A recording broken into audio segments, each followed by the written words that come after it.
Hello and welcome everyone to the Monday show. And the weekly show, used to be called the Monday show, then we had List Crunch on Fridays. There was over the years this process has developed into a fine-tuned art. Hey, Ola, how's it going? Hello, what's going on? Welcome to the weekly show on a Monday. Because Friday got away from me, and then I actually found out I had a bunch of family stuff to do. So I was like, so I have to take my son to skiing, and I've got to like ferry around, and I've got a coaching client, and then I have a Team Canada practice all day on Saturday. And I was like, okay, well, I'm gonna have to do the show on Monday, which does mean, I guess, that this Monday you'll have sort of like double show, which will be really, really fun and everything as well. And for some reason, I kept it public, weirdly enough. So, welcome to the Monday show, all of the internet. Oh man, I usually make this a private show for Patreons, but apparently I'm so tired I didn't click private, and I can't switch it in the middle of of doing the stream. So you're welcome, internet. You are welcome. Okay, you get to see what the Patreons see because I'm an idiot. Ah, man. Okay. Well, it's okay. I don't mind it. It's fun. So, for anybody who's brand new to the show, this is the usually patron show that I do every Friday. And it's a chance for me to basically talk a little about what's happening in the week, and then I go over patron questions. Wow, as you can see, I compile them all, and it's a smorgasbord of amazing conversational pieces, and we talk for a couple hours, and then I go over lists. The list crunch segment of the show, where Scourge, Trueborn, and Incubi level patrons can submit an army list every single week, and I read it and give you my thoughts. So if you're developing a list or something, it's a great opportunity for you to sort of like work and stuff like that as well. Good morning, everybody, for coming out. Yeah, go prepare your dinner, and all that good stuff. And it's just an exciting time to be alive. So what have I been doing? Well, since last we did this show, which was what, a couple of weeks ago. Did I go to the little event that I went to before? I think I did the show, and then I went to like an event, right? Because I had the Ontario League. Yeah, because the 31st was the show, right? No, man, I can't believe it's Friday already. Yeah, the Ontario League Invitational. So the Ontario League Invitational was the 25th. And I took basically a full witch cult, and I did like a whole video on this. And it was a Reaper's Wager witch cult. I'd been faffing about and playing around with an entire witch cult based on the Sky Splinter detachment for Dark Eldar. And I read the Reaper's Wager rules. I was like, okay, this would actually kind of work. And there's a couple of cool things that I really noticed that I really enjoyed, like a big unit of 10 witches and a raider with a succubus of all things. Hellions. I'm actually really liking Hellions in Reaper's Wager. Their ability to get lethal hits actually means they can like remove enemy pieces. And then now that the new Eldari book is up and about, I recently tested basically that list concept has been morphed into like a more traditional competitive list. So I put a bomber in because I can't imagine myself playing without a bomber. Every time I play without a bomber, I'm like, I wish I had a bomber to solve problems. And then I added a big Harlequin brick with a Shadow Seer, which, by the way, is one of my favorite new units. Big brick of Harlequins with a Shadow Seer, loan up, especially with the Deep Strike enhancement from Reaper's Wager. You can have like a really good rapid ingress threat, and then they're actually decent in combat, and they actually murder things. And then when they get fought against, like the enemy dies to hazardous, which I think is hilarious, especially if the enemy has like multiple weapons, because then every weapon becomes hazardous. So then you like go and you're like, okay, look at this. You have a weapon, an extra attack, and an extra attack. Oh, look, 3 different things that are hazardous. You know, it's kind of cool. Hello, Don Houston, what's going on? If I can't nerf Drukhari, no one can. I believe there are a few like other Drukhari players out there that are definitely trying to get Drukhari, doing well with Drukhari. I'm not the only one out there. There's some very talented Archons, and I feel like mainly because most of the people who are playing Drukhari right now are like the talented players that play Drukhari because we have stickativity. We stick to it. Hey, so that was really fun. I played 3 games, tested this witch cult list, which was very entertaining, and then switched it up, made it more Reapery, as in more Harlequins, and then played a test game against AdMac, and that was really fun. Played John from the war game bunker, the mini wargaming store, basically the store that's like right next to mini wargaming. That was really fun. Did a bat rep for that, and then this Saturday, I had a Team Canada practice game against the new Eldar, which was really fun. Wow, the new Eldar got some tricks, man. Like they are no joke. And to be honest, hey, crabs. Good morning, Ryan. And so it's like it was really entertaining to kind of like get all those like pieces together and kind of do that and kind of see the like how the new Eldar plays. I do feel like my LVO list is actually still decent. Like it's good into the new elves. Like I don't think it changes the dynamic of that list. My LVO list is very good. Like every time I play something that's not that list, I'm like, I could solve this problem if I had that list. It's just how it works. Just going to be sneaking all over board with Wind Rider jet bikes. Oh no, is it the age of the Wind Rider jet bike has begun? Yeah. And then I had a client game on like a coaching client. So every once in a while, some clients, instead of having like a weekly call, we do like, we conglomerate all the weekly calls into like a 4-hour session where we do like a game, basically, right? Once a month. So, they were playing like Gladius, Dark Angel, Space Marines, kind of fine tuning their list into the new meta. So we were playing that, and I was playing a substitute horde style list for practice, to kind of give them practice on like against horde style stuff. So I actually built a list with like 12 grotesques and a bunch of racks and just like some tough chonky units that can kind of simulate like a horde in sort of like play style.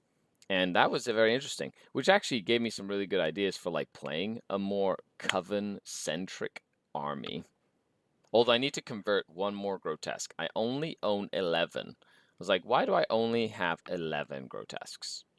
Right? Because before you could run them as 5s, right? So that's why I have 11, because I could run 2 5s, or or whatever it was back then. And so now you have to run them in 3s or 6s. Yeah. So I guess I need to convert one more grotesque. But I have the perfect model back there that Rob 3D printed for me years ago. It's like a Bullgrinny style guy. It's like a resin print that has like a helmet stuff. So I'm gonna basically chop it all up, put a bunch of Chronos bits on it, and then paint it, and then make an 12th grotesque, so I can run 2 bricks of 6, or 3 bricks of 3, or 1 of 6 and 1 of 3, or whatever, or 2 of 3 and 1 of 6, whatever I feel like doing at the time. And then hopefully, maybe I'll start playing around with some Chronos Eye and Coven stuff. Yeah, sounds like me when I don't play Gladius. I'm eager to play against Eldari, see if they struggle with it. I feel like solved index Eldari to where they were solid green. 7th edition Windrider Hope is not a thing again. Morning, Pirate Panda. What's going on? Nice to see you, man.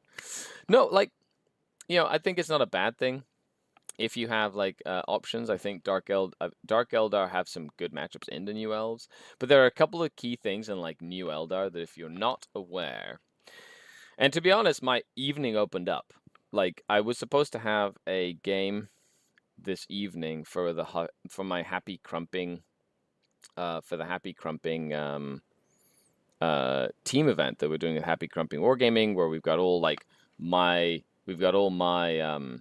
patrons that we made some teams and his patrons, and we like have like a big team event going on right now, which has been super fun. And so that game, because we already won the round, he was like, oh, I'd prefer if we didn't have to play because I'm traveling, and he's like on a plane and stuff, and he doesn't want to have to rush. So I was like, okay, we'll call it a draw because we already won the round. And so now my evening opened up. So I'm thinking, I don't know, depending on what time I start. If I do start at 1 o'clock, which is after a coaching call, 2 o'clock, 3 o'clock, 4 o'clock, 5 o'clock, and then at 6 o'clock I have another coaching call. So I could potentially do an Eldari Codex review today, which I might do if I get the second camera set up. I'd have to go grab the second camera because I only have the one camera here. But I could literally go get to the store, get my second camera, set it up, do another Codex review. Boom, done. Turkey done. Talk about Eldar for like 4 hours. Well, that coaching game you posted on the Patreon, I did not film that one. It was an in-person game, not a TTS one, VTS 5. So it was an in-person game. Didn't actually film that one, mainly because we were focusing on something very specific, and I don't always film like coaching games, right? Like that's a personal thing between me and a client. So every once in a while I will, depending on what it is. But it varies, right? So that's not something I can guarantee in terms of filming. As a practice game for me, yeah, I'll film those. I might actually try and fit in a practice game today, later tonight, but we'll see. We'll see. Because then I go to mini wargaming and I've got like 3 days worth of filming this week, and then Friday got coaching calls and stuff again, and then this Saturday I've got a team event in Burlington at the Torchlight event, and it's an 8-person team event. I'm going with Stutter Scrub. That's right. We're having a really fun time. We're going. The Holton Heretics, I believe, are putting it on, and it like filled up. I think it's like 16 8-person teams or something. I don't know. It's like actually like a really big team event for just like a 1-day 3 rounds team event. And we made the decision of going and having just like a fun time, which means I'm running a very silly double Tantalus Void Raven Bomber list, which I tested this weekend, actually, which is really fun. It was actually a lot better than I thought. And I was like, oh, this is actually pretty decent. The worst part about it, though, is I'm playing on WTC tables, and moving Tantalus on WTC tables is a nightmare, which means I'm going to like cross my fingers and hope I get to play on tables where I can actually move my Tantalus around, or else they're just going to like sit in the back and be like, if you come down this corridor, I'm going to get you. I'm going to get you good.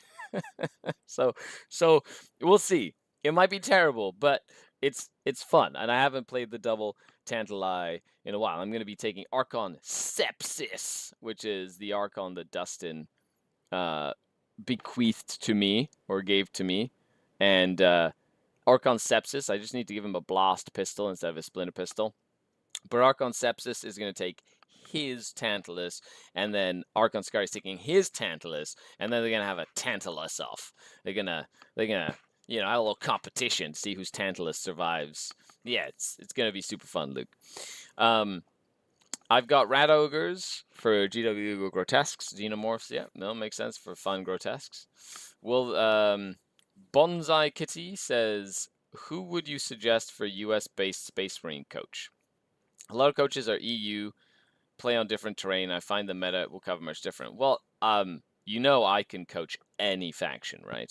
So, like, if you want to go for like an Art of War coach, if you want a Space Marine coach, like any of the Art of War coaches are really good, right? And you can kind of look at like what factions they specialize in.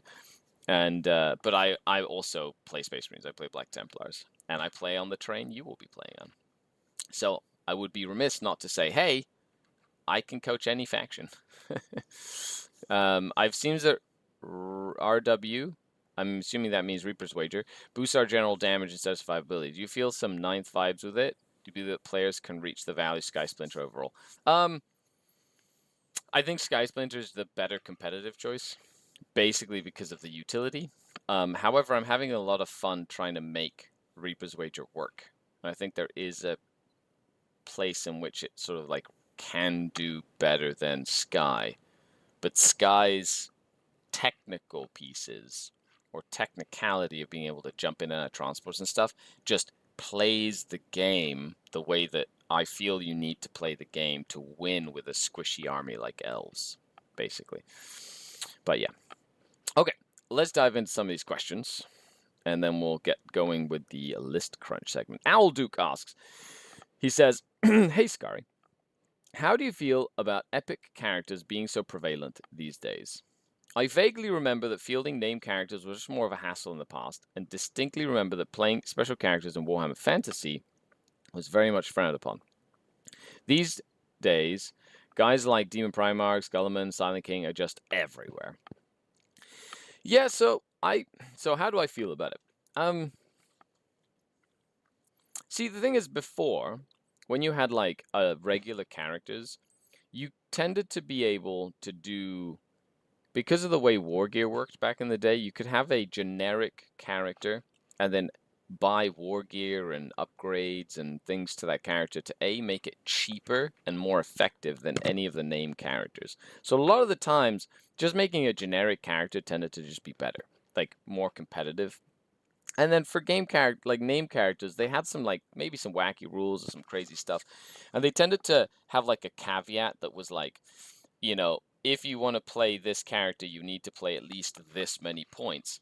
And then a lot of the times, tournaments would always be less than that, so you would never able to play the special characters. You never really got to see them. But I guess in a way, that's a bit of a shame if you've developed like these really cool epic characters and nobody got to see them.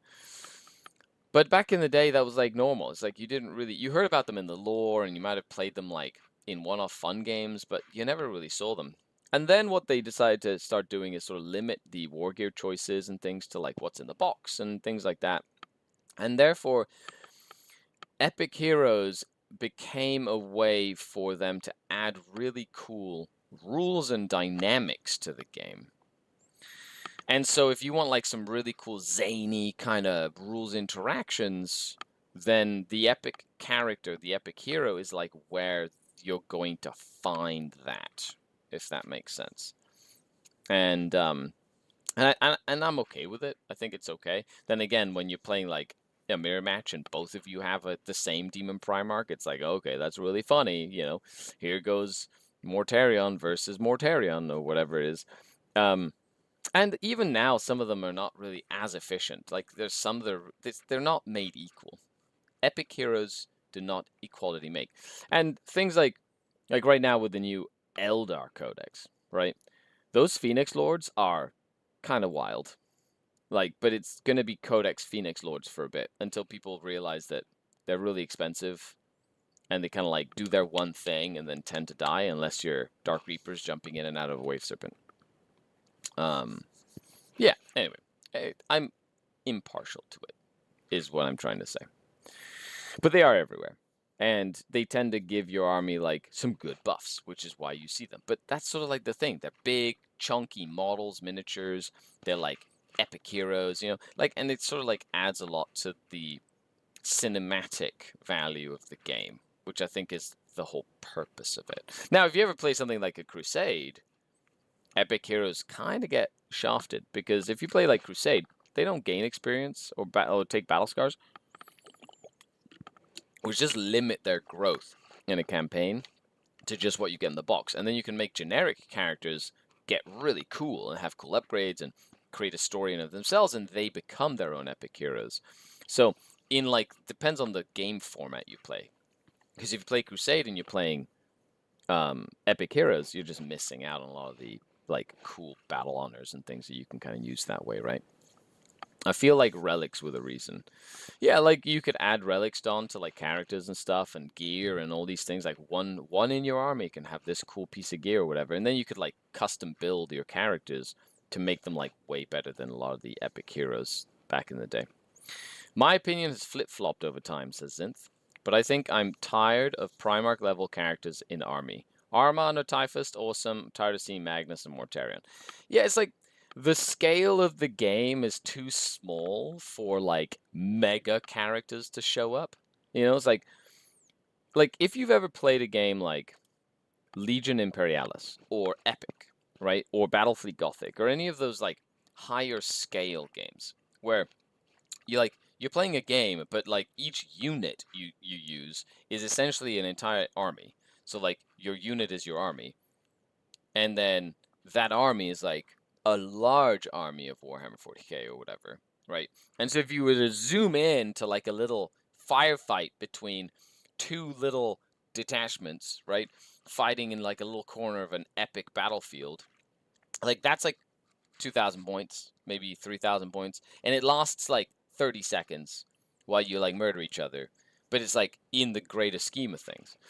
So it's like, okay, maybe in one of those little detachments, Mortarion's running around murdering stuff, right? And he's like in there, right? You know what I mean? And so it's kind of like you have to sort of like look at it a little bit more abstract because, you know, he wouldn't be going on a little skirmish. You know what I mean? Like he's Mortarion, you know, or Magnus. They're like epic galactic level shape, like galactic timeline shaping characters, right? Same with Eldrad. Same with like, you know, it's one of the reasons I don't think Vect will ever come back into the game because Vect is like Emperor level machination, right? So like, I don't think they would ever physically bring Vect back in because he's like a muse now. He's more like an idea than he is like a physical character in the game. You know. So anyway, that's like my like thought process on epic heroes. I remember Blood Angels and how generous they were loaning out their captains with the relic jump pack that would always come back to ball. Vec needs to come back. Best baddie in 40k. Angron might be in a skirmish because he's crazy. Angron would like literally just beeline it to the closest like melee. He'd be like, blood for the blood god. And he's like, ah. Yeah. Vect is the Dread Pirate Roberts. Yeah, Vect is like the Dread Pirate Roberts. You know what I mean? Like, it's more about the legend of Dread Pirate Roberts rather than the actual physical person who plays Dread Pirate Roberts. Exactly. Moving on, Owl, Archon Morsan asks, what defines a pressure list or army? Can Dark Eldar build an effective pressure list? So, a pressure list or army is one. Well, you can have like multiple versions of pressure. You've got like latent pressure and you've got like forward pressure, right?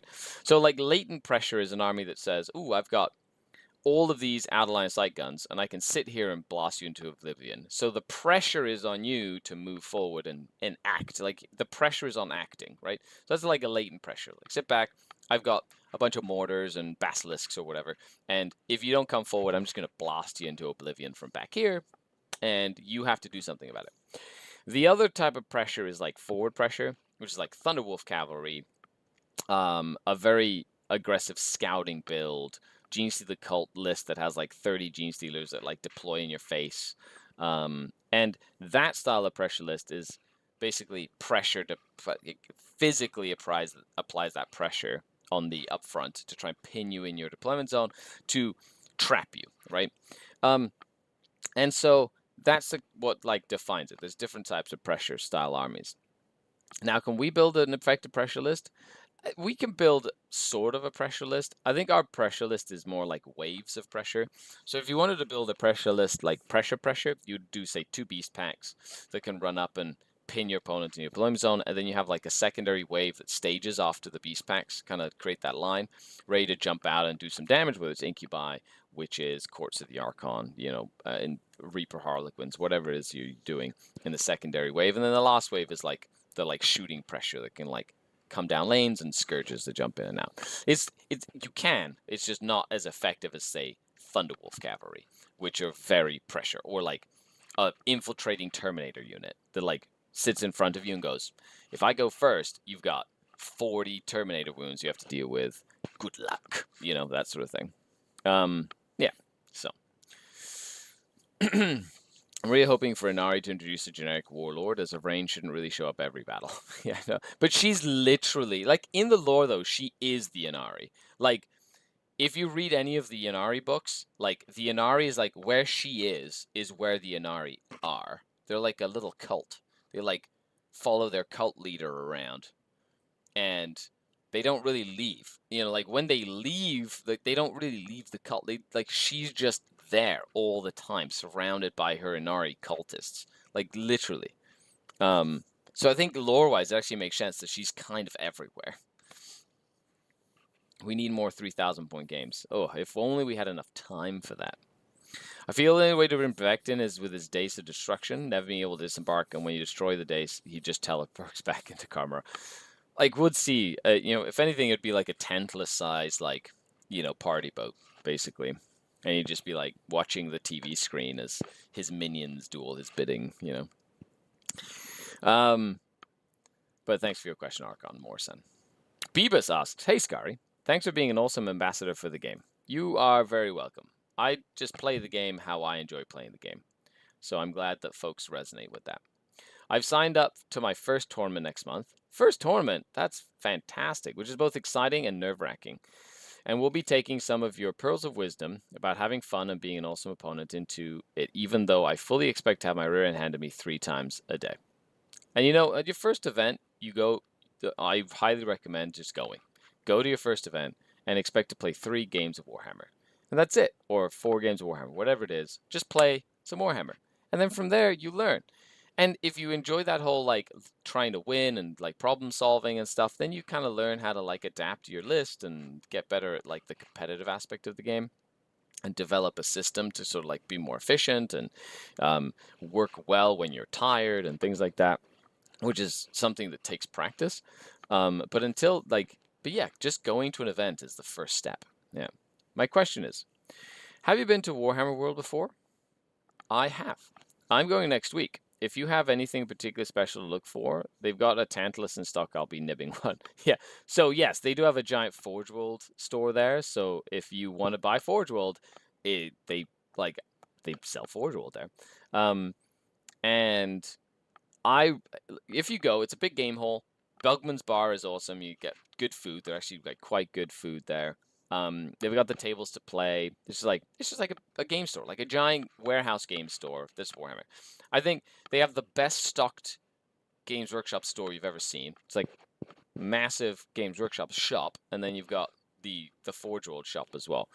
But the main attraction, I would say, is like the like the gallery, like the museum, essentially. So you pay a fee, you go in, and honestly, I would dedicate a good like hours to be in there. You know, you go through and there's dioramas and there's like all of the pictures you've seen in White Dwarf of like this little diorama and this little challenge and like all this stuff. And then you see the miniatures throughout the ages, and then they have all their like Studio Army collections just like in the cabinets, and they look gorgeous. The paint jobs are amazing. And it's like you could literally spend an entire day just oogling, like looking at for all the little like in every diorama, like every square inch of these dioramas have like a little story happening, like Gene Sealer's popping out of a little sewer grate right in the corner over there, and all that guardsman's looking with his binoculars the wrong way. Those Steelers gonna get him. You know, like it's just so fun. So enjoy it, soak it in, and plan to go again so that you can like go again and enjoy it better the second time. I think I've gone 3 times now. I want to go again when I'm there in the UK again. I think that'd be really, really fun. Yeah, so that's my recommendation there as well. But yes, have fun with it. It's really, really cool. And Tantalus, if you buy a Tantalus, just make sure you build it and paint it as quickly as possible, because if not, it'll be sitting in a box for a year and you'll never get to it. Believe me, I've done that before. Darkjaw says, how's your time dealing with World Eaters? Any particular annoying unit to deal with? World Eaters tend to be a very close game. If I've got my Bomber, it's a lot less hard. The Bomber actually really helps in that matchup, because Angron's like the only thing that can interact with it.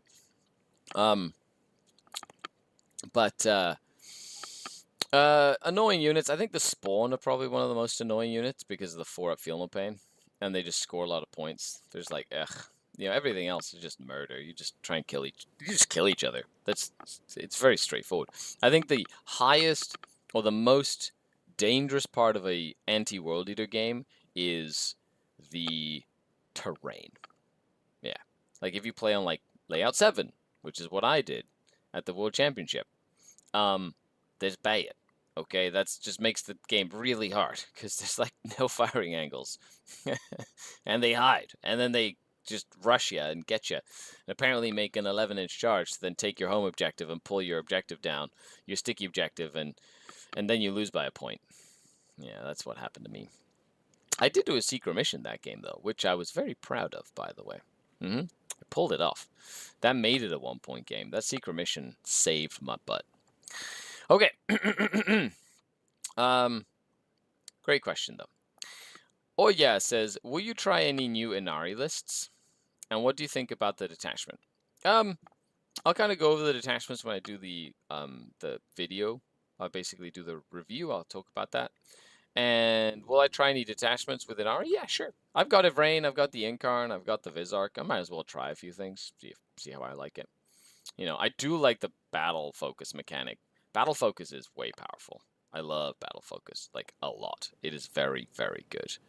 Yeah. But I'll, yeah, stay tuned to this space for that. And then Crazy Disc asks, hey Scary, maybe not the question for here, but want to know your thoughts. If not applicable, all good. Yeah, no problem. Let's take a look.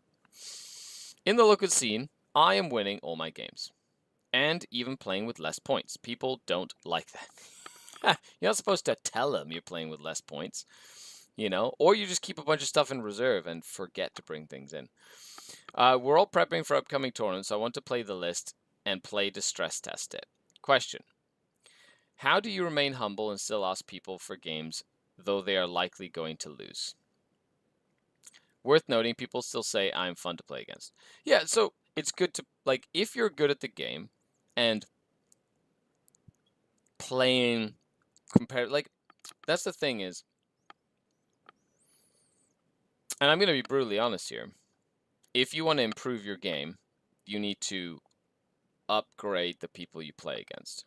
Not in a bad way. Like, there are people who I play the game against that I play for fun, and then there are people who I play against to practice for tournaments. But what I've done is I've created a, like, I move in different circles, right? So I've got, like, my competitive group, which is mainly WTC folks and folks that play competitively. And then I've got, like, my funsies group of people who I play. But when I play them, I'm not necessarily trying a list for tournament, because if I want to test a specific list, I play against the competitive folks. And, you know, and then you put, like, the narrative group, the crusade group. Like, it's all different. The key there is you have to branch out. And one of the only ways you can do that, if you live in an isolated area or have limited people to play against, is by using TTS or traveling.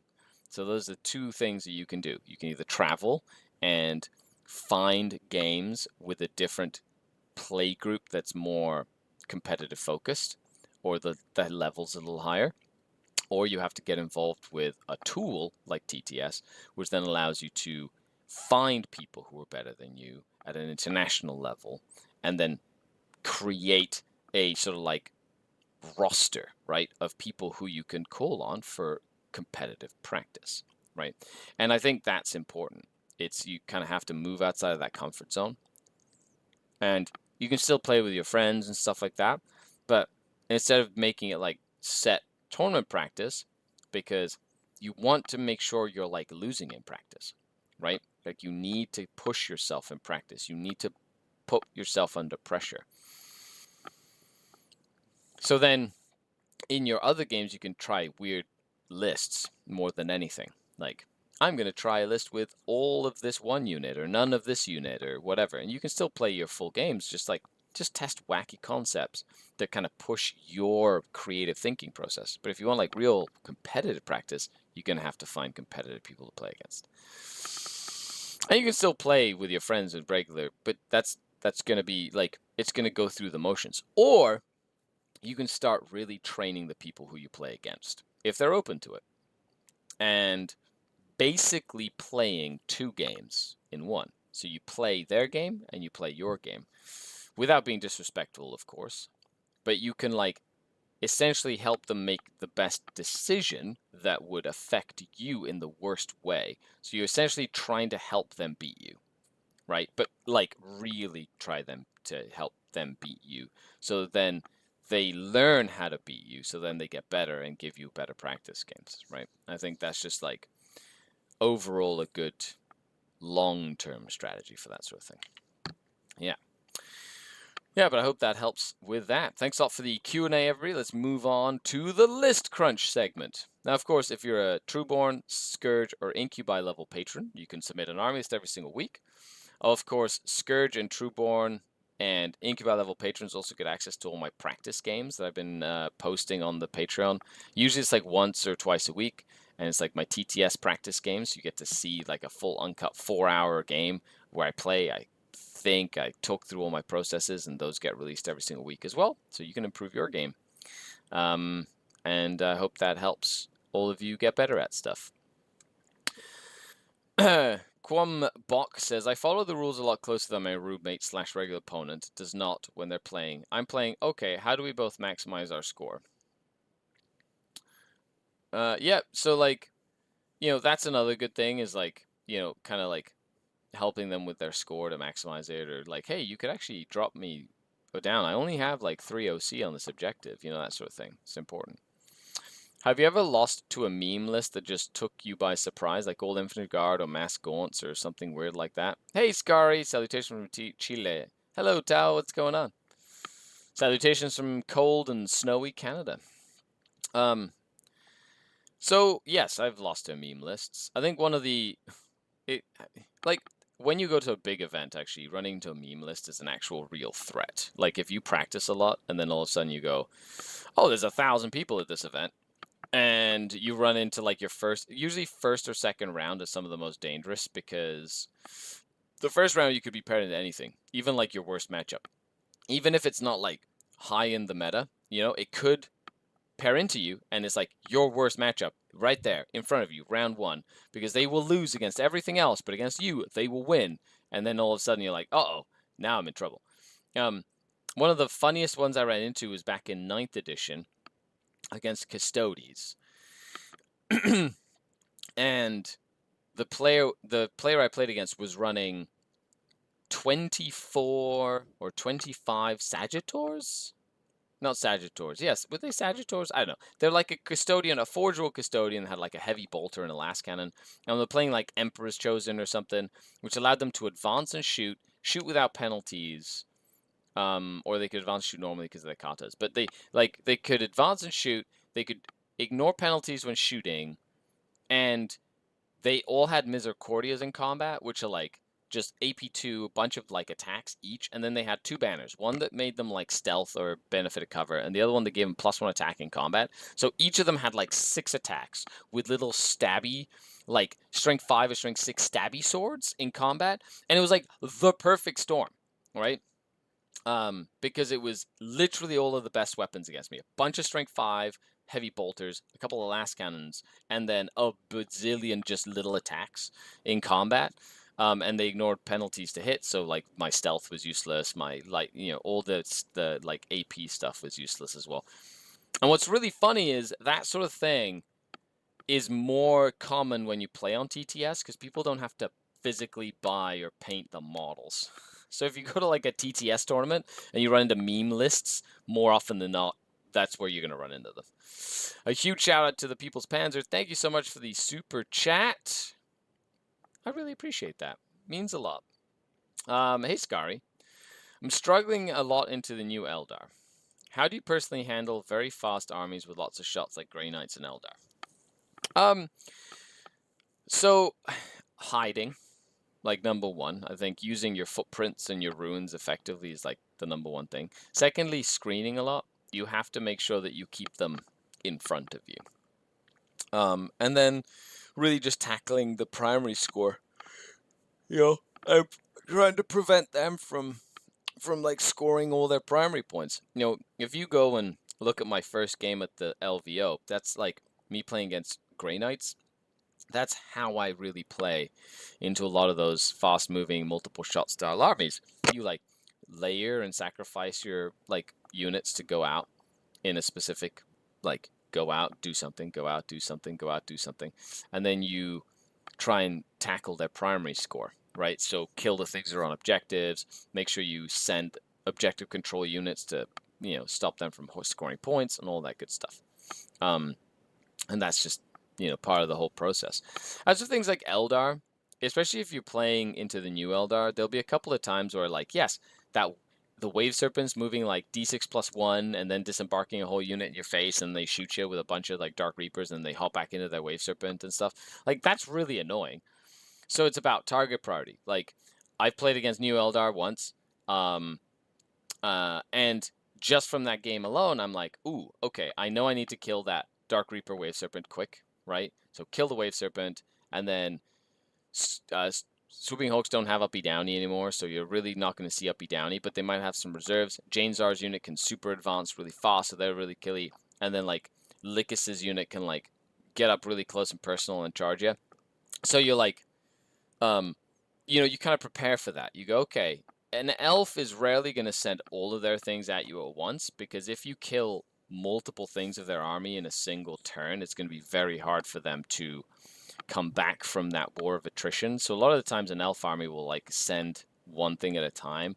And so what you're trying to do is mitigate the damage that does and then kill it effectively, and then like try and kill something in addition to that, and then win that war of attrition. But stay behind your walls, screen, and just play that primary game as best you can is like super important. But I hope that helps you with your process there. Yeah. And hello, if you're brand new, thanks a lot for tuning in. This is the weekly show. It's a show I do for patrons once a week. I forgot to put it on private, so it's public today for some reason, but that's okay. Enjoy it. You know, we did a Q&A, and now we're going to go into the list crunch segment where everybody, certain patron tiers get to submit an army list every week. Boop, and I read it, and I go through it and give you my thoughts. And hopefully, you know, helps you develop some of your lists and stuff. My first Eldar opponent was not afraid to full send. Yeah, you know, and that's the thing. If they full send, just make sure you stagger your defense so that if they full send, they can't kill too many things in one go. Yeah, no problem, everybody. Thanks for coming to hang out. Okay, let's go into the list crunch. So Danny Cod says double court plus new Harlequin bikes. Harlex Davisons. I get it. I got it. It's a fun little name for your list. So we have Reaper's Wager. We've got an Archon with the Webway Walker. We got an Archon with the Arc Raider. We got Drazar and Urien. So good selection of characters. I think Urien Rakarth is like a must in pretty much every El Drukhari. Like Beast Pack, Urien, like those are the things I put in. I'm surprised you don't have a Beast Pack. But that would be like the first thing I noticed. No Beast Pack? Okay. Then we have, then again, Arc Raider is pseudo substitute Beast Pack, I guess. 10 cabs. Make sure you give them all the weapons. In this list you gave me, they have rifles. So I hope that you click all the weapon options for them. Raider, Venom. So you're only splitting one of them, okay. Court, so double court. Of course, one goes with the Deep Strike and 10 cabs. The other one gets split in the Venom. And then you have 10 with the, then you split them in the Venom and put them in the Raider. 3 Chronos, a 5 strong Incubi. I would actually, so that alone, I'd say, drop the Chronos, try to get another 20 points for another Venom so you can put the Incubi in a Venom. 3 Reavers, Shadowseer, Skyweaver, 4 Skyweavers. I'm assuming this is using the old points, but you haven't put the new points in yet. Reaper's Cowl on the Shadowseer with a big troop, and then a Solitaire. Okay, so I like where you're coming with this. I think you've got a lot of bikes. I think you might as well go for 3 units of 2 bikes and save yourself the points on the second. Use those points to get another Venom, essentially, is what I would kind of do there. To make sure that you have a Venom for the Incubi, a Venom to split the second unit of Cabalites, and then put the Court, 5 Cabalites with guns, and the Archon with Arc Raider in a Raider, then 5 Cabs with just rifles and a Venom that you can use to sticky your home objective, and then a Venom with Drazar and 5 Incubi that run around. Like you could, I like having a Venom for that. And then Urien Rakarth can kind of go on his own, and then you have a deep striking unit of a Court. However, I will say I really like Webway Walker on the Shadowseer with the troops. I love being able to deep strike that unit because it's a perfect rapid ingress threat, as it's got an 18-inch lone up. So you can like rapid ingress it literally like in the middle of the board as long as it's outside of 18 of the enemy, or the enemy that can see them. And then all of a sudden it's like you can't shoot them, and then in your turn you can like ignore Overwatch, advance and charge, and like just rush them at someone and just get them stuck in. And I think that's really powerful So that's like and I don't really like the infiltrate with them, because I feel if you infiltrate with them and you don't go first, you're like really sacrificing a very expensive unit.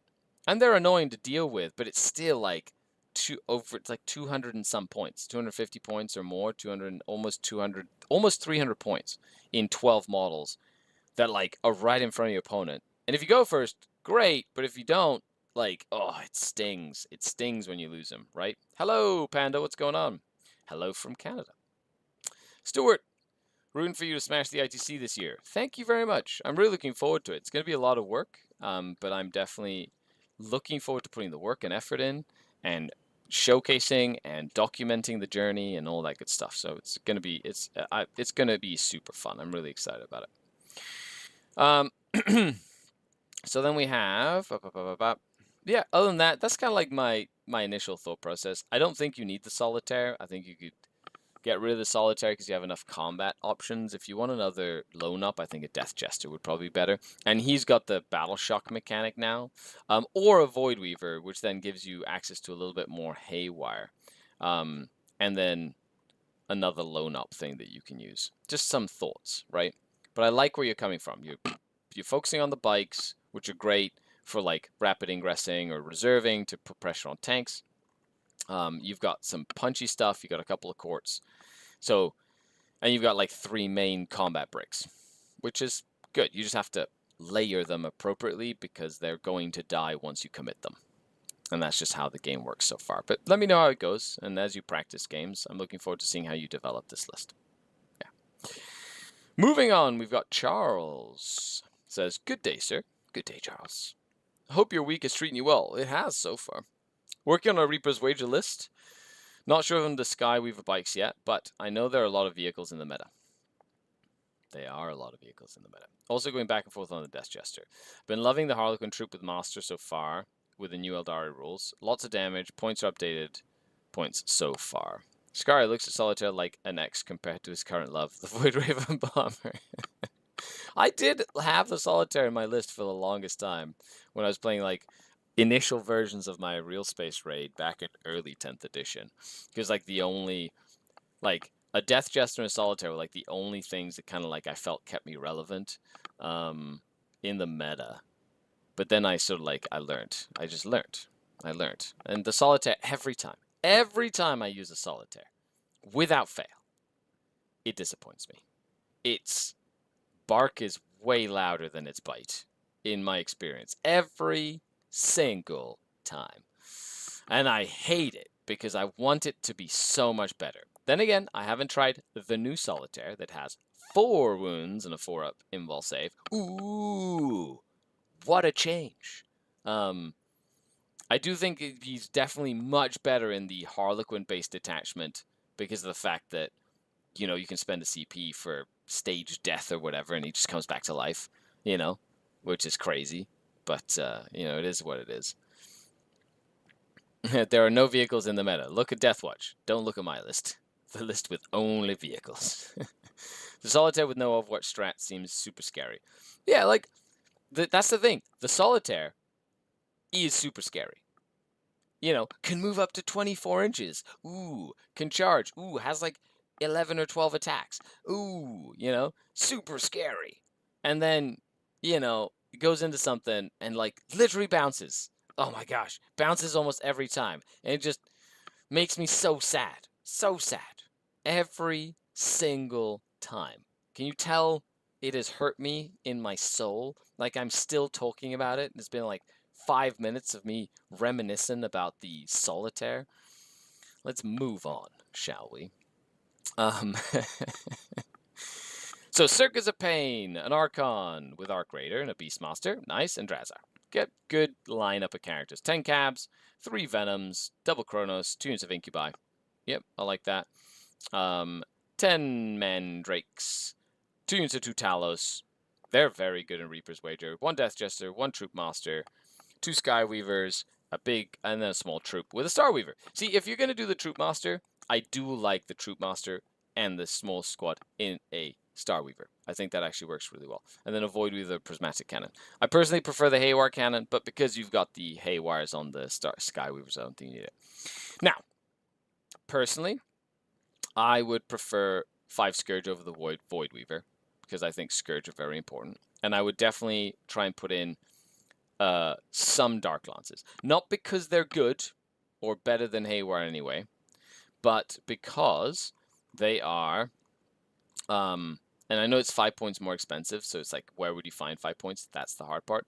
Mainly because if you have Dark Lances, they're 36 inches with a 14-inch move. They give you like something that can threaten lengthwise, right? So they're really bad into like in cover, armor contempted marine vehicles with smoke or something. You mean like they're terrible in general, but every once in a while they'll pop off, right? But the thing is, by putting them in, your opponent has to respect the Dark Lances.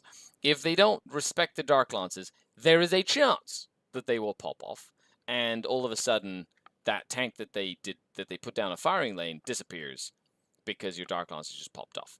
So your opponent is always making that choice at risk to them losing that unit. And I think it's important to have units that can threaten that long range or that crazy angle with a 14-inch move angle, 14-inch move angle, right? Like with then a jump back, so then they don't get to interact with you, right? And I think that's important. Hey Shane, what's going on? Thank you, I appreciate it. I hope you're having a great day as well. Let me know when you're in town too, by the way. I know I got your Facebook message, so just shoot me a message when you're back in town. Yeah, but other than that, Charles, like that's like my thought process. I love you have the Archon. I love that you've got the Beastmaster. Love that you have Drazar in there. The Venoms can split the cabs, and you got one split cab unit, which is a little gunboat that jumps in and out. Then you've got 2 with Incubi, 1 with Drazar, 1 with either the Archon or by itself. And the Archon can either go with the Cabalites with guns if you need them for the guns, or with the sticky objectives, right? Or with the Incubi, right? So that's kind of like, it's good. You got double Chronos, double Incubi, double Mandrakes. The only thing I would like to see is like that jump in and out, right? Personally, this is a list I would use. I would just switch out the Troop Master and the Sky Weavers and the Star Weaver. Like I would do Shadow Seer with 11 Harlequins with the Deep Strike, like, enhancement.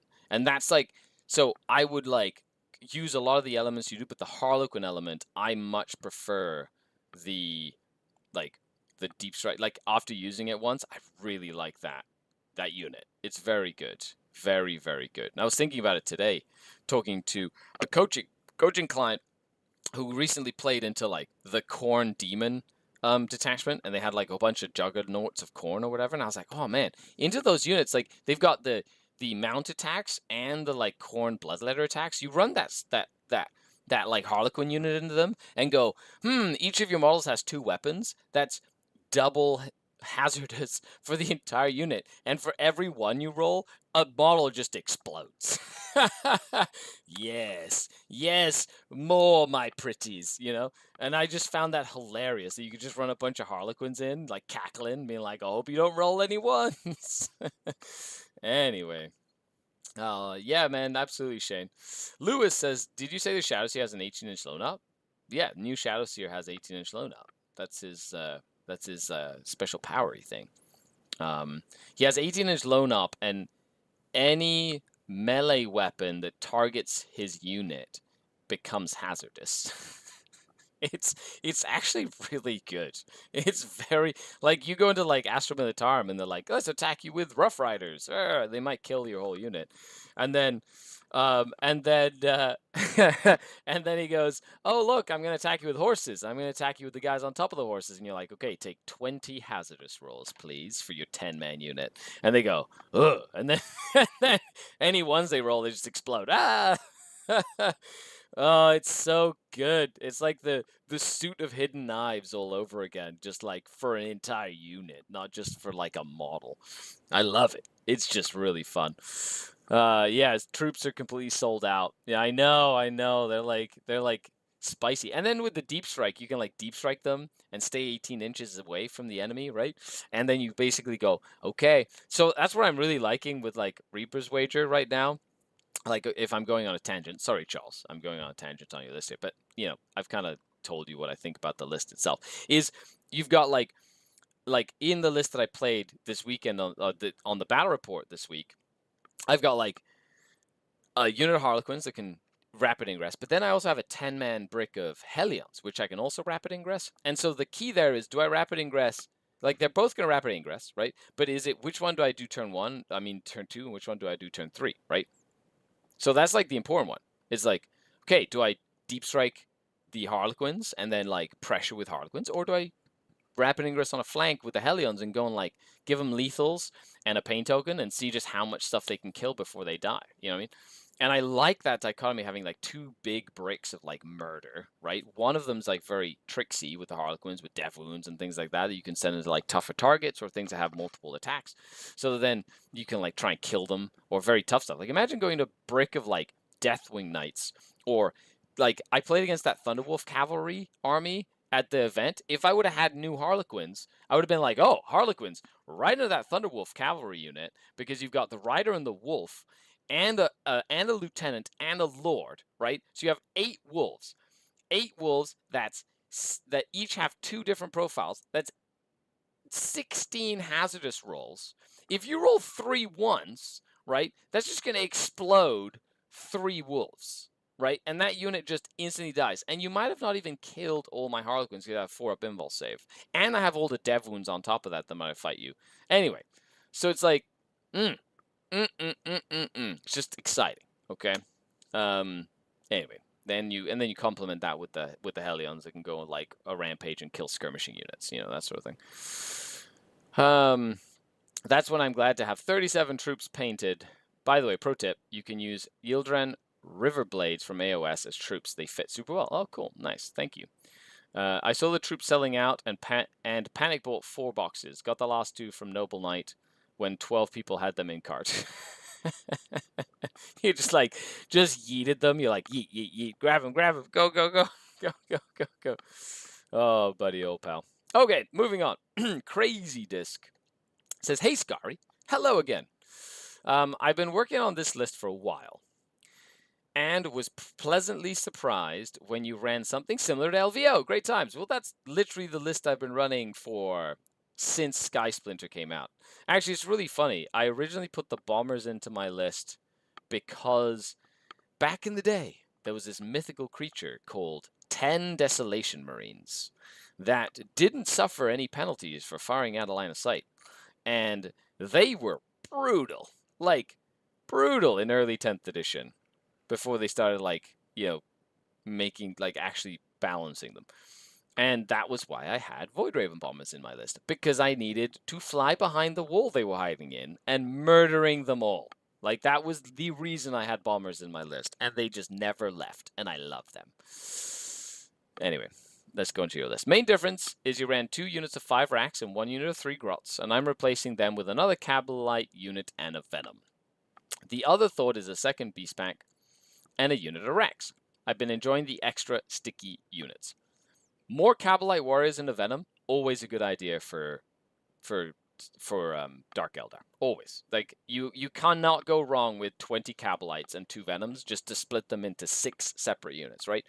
You got 2 units of 5 Cabalites with little rifles, and you've got 2 units of 5 Cabalites with all the guns and upgrades. Then they usually go in a Venom. They're called Scary boats, and then you can jump out, shoot, and jump back in, and keep them hidden all game. And then you could put Archons in them if you really want them to shoot better for reroll hits and wounds. And then in Sky Splinter, they get to ignore cover, so their damage output goes up. It's very, very efficient points-wise.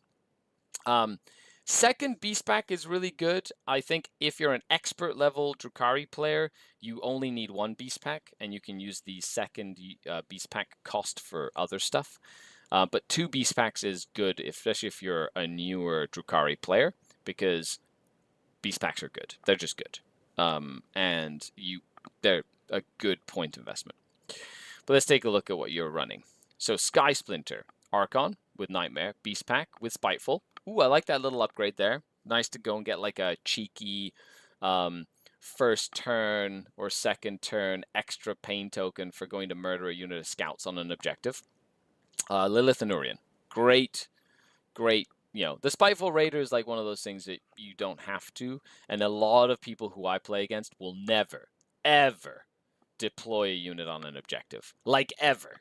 Like, that's just competitive 101. Don't ever deploy a unit on an objective unless you're sticking your home objective, or you can scout onto it or scout off of it before the game starts, so that your opponent doesn't get overwhelming force turn one. Like, that's just good gaming. Then we got 10 cabs, 10 cabs, 10 witches, raider, venom, venom, venom. Yep, so you can split all 3 of them. Good. You've got the 1 court, you got a Chronos, 2 mandrakes, 2 units of Scourge, double Talus, Void Driven Bomber, Dark Sides. I really like your list. Your list is solid. It's basically your version of my LVO list. It's perfect. Like, I would not change this list. And I like it. I think it's good. Like, if this is 2,000 points on the nose, don't change it. Keep on playing with this. This is good. This is a good list. Good list. Do not switch. Yes. Spiteful Raider is good. Just keep it. Just don't change it. It's magnum opus. Magnum opus? Yes. It's excellent. There are so many fun bits in the box. Built my first 12 and they're very fun build. Nice. Matt C. more attacks right now. Difference between 48 and 60 attacks with devastating wounds on 12 man. Oh yeah. Those little Harlequin blades are wild. Wild with the devastating wounds. And the fact that you can just pick +1 a wound now. You're just like, oh, I'm going to get attacked, -1 hit, +1 a wound. You know, like, rerolls. But you're getting rerolls for Reaper's Wager usually. Like, they're actually really, really good. Don Hoosen, I am Death Guard. I am the sticky. I know you're the sticky. You are sticky. You ooze sticky, Don Hoosen. You ooze it from all of the pus-filled pustules. Did you get a good image of that? Yeah, like, I can feel, like, imagine, welcome to my Death Guard channel. Today, mega pimple popping. Mega Nurgle pimple popping channel. I wonder what the soundtrack would be to that. Maybe just be like, every time he pops the bell, it'd be like every time he pops one of those mega pimples, you know, like those videos or whatever, it'd be like a Nurgle brass bell, be like, bing. Or like, it'd be like ASMR style, but you never know what would come out of the pimple. It could be like maggots or pus or Nurglings. The Taco Bell gong, exactly. Yeah, if you really want to mess with people and just like with their like instinct because it's been brainwashed into them because of all the commercials. Oh, that's terrible. Terrible. Best Nurgle channel on the net. Kyle says, hey, sorry. That's what we Canadians say. While we're still Canada, folks. I'm not a Drukhari player, but I thought of a question that may be instructive to those who do. If you can't access to a beast pack, what would you use in their place? I get this question a lot. So a beast pack is 120 points. The closest substitute that I have found to a beast pack is a unit of Rax and a unit of Reaver Jet Bikes. That's like the closest substitute. It's 2 separate units, but then you have a Reaver Jet Bike unit and a beast and a rack unit. They're both about the same amount of points investment, way less wounds, no scout, right? However, they serve similar functions, just not at the same time. So the Reaver Jet Bike unit can move 16 plus an advance potentially. So you can move the Reaver Jet Bike unit like 17 to 22 inches up the board and create like a mini screen, number one. So in terms of beast pack screening, the Reaver Jet Bike unit can kind of do that. And in terms of secondary screening and pseudo durability and pain token generation, then that's where the rack unit comes in, because it's 5 models, they die, they give you a pain token. They're 10 OC, so they can kind of hassle like mid-board objectives. So, and they also create like a decent screen, as in like you can move block with them between 2 buildings and things like that. They're not as fast, but that's sort of what I would substitute it with. Yeah, I hope that answers that question. Okay, moving on. Rogue Nation 93 says, "Hey Scary, getting this list ready for a get in March. I'm assuming you mean a GT in March. I hope you like it. So the Librarian with the Stern Guard, giving the 4-up invul enhancement, gives them a 5-up anti-monster vehicle. Nice, especially with devastating wounds, right? And full rerolls to wound against your Oath target, right? Phobos Librarian goes with the Spectrus kill team. They have the gun that gives them fire and fade. They also have, if there's no enemies within 6, they can go in reserves. Phobos Librarian gives them lone up. He has enhancement that lets them move d6 if anyone moves within 9. Draxus goes with kill team squad so they can benefit from the detachment. So GT list, Deathwatch. Deathwatch Librarius Conclave. Interesting. So not using any of the tactical crazy stuff, but you have uppy downy, you got Librarius Conclave, so you're using a lot of the psychic powery stuff. And definitely using a lot of the Deathwatch damage output from their very efficient damage units. So you got the Librarian, and Librarian, and Librarian. So 3 Librarians. We got Assault Intercessors, we got a Deathwatch Veteran unit, and Assault Intercessor, and then just a regular Intercessor squad. Good, so you got sticky objectives, you got go into combat and murder stuff, Assault Intercessors, you got Deathwatch Veterans. Neat. I hope you have a Rhino. You don't have a Rhino for that Deathwatch Veteran squad? See, I like Rhinos. Double Ballistas, decent, get full reroll. Ballistas are just great. They're really, really good. Deathwatch Terminator Squad ×2. Honestly, one of the best units in the game. This unit is wild. You're going to see it go up to like 200, 220 points. Guaranteed. This unit is not staying at this cost for very long. It is too good, but it is really good. I like that you got that random Storm Shield in there as well. Just to, like, you know, randomly have a dude with an extra wound. Nice. Infiltrator Squad, Repulsor.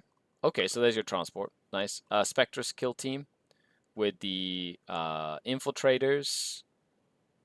Yep, with all the infiltrators. Yep, nice. And then a Stern Guard Veteran Squad, and then Draxus. It doesn't look like a crazy amount of stuff, but this thing murders. You know, I think the only thing I feel like you're missing is, like, you have a couple of units that do actions, and if you're going very much like the Mark Hertel way, which is I'm going to kill you first and then ask questions later, this kind of list works well.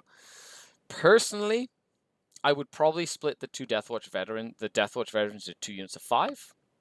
Like, my instinct is telling me I want more little crap, and I feel like I would like to have the Lone Up Lieutenant in this list, because he's so good. So I don't know how it would, like, mix around, but I think the Lone Up Lieutenant would be amazing to have in this list, just to have an extra piece that can press buttons, do sabotages, screen out your home field objective, you know, that sort of thing. So just something, you know, something to keep in mind. Other than that, I like the unit choices. Lots of shooting, decent combat. Just like Deathwatch are murder. They just murder things. And I think that you can do this very effectively with this list. Yeah, being that I played against it at LVO. And then Draxus is just icing on the cake. I don't think you need Draxus, right? You know, something else to consider is maybe just a regular Inquisitor that can then, if you use a command point on any of the unit they are in, they give you a command point back on like a 3+ or something like that. So it gives you a little bit of that command point manipulation that, like, Mark Hertel used, which was like the captain and the watchmaster, and like he really worked heavy onto that. I have at least 20 command points per game, and all my stratagems are 1 command point, which was incredibly efficient and just made the list really tick, right? And that's like one of the main things that it did as well. But thank you for posting the list. Yeah, I'd try and fit in maybe 1 or 2 more sort of action monkey style units in the list, just to kind of try something different. Okay, Archon Morsan says, I'm playing Escalation campaign that's now at 1,250 points. I've won the first 2 games with lists with a troop brick. I love my troop brick. But now I want to trade this out for a deep strike court. No, don't do it. Don't do it. The court's fine, but the deep strike troop is really good. However, I do like a court. So, you know, it is one of those things. She makes the Deathwatch kill team psychic. That benefits from the attachment. Yeah, but you can also make a regular Inquisitor a psyker, I believe. So, like, I think you can get the best of both worlds, and maybe it's even cheaper. But then you get I think you can get the command point regeneration as well, which is, like, I think is interesting. Rogue Nation. So just something to keep in mind. Like just as like I'm not like I'm like that's just me spitballing an idea here. Um, you know, it's more to generate some food for thought than anything. I like the idea of making it psychic, so they benefit from the detachment. That's great. It's more like, okay, well, how else can we get like extra juice out of it? Like, you know, you don't have an impulsor in there, so you can't get the command like comms relay to get the CP regeneration. You don't have any captains or watchmasters in there, so you can't get any like free strats or like -1 to the cost of strats. So it's like, how can you make sure that you maximize your command point investment as well, so that you can get more units in there as well, right? What Space Marine detachment, says Bonsai Kitty, do you think is the strongest for Vanilla Codex Marines Homebrew chapter?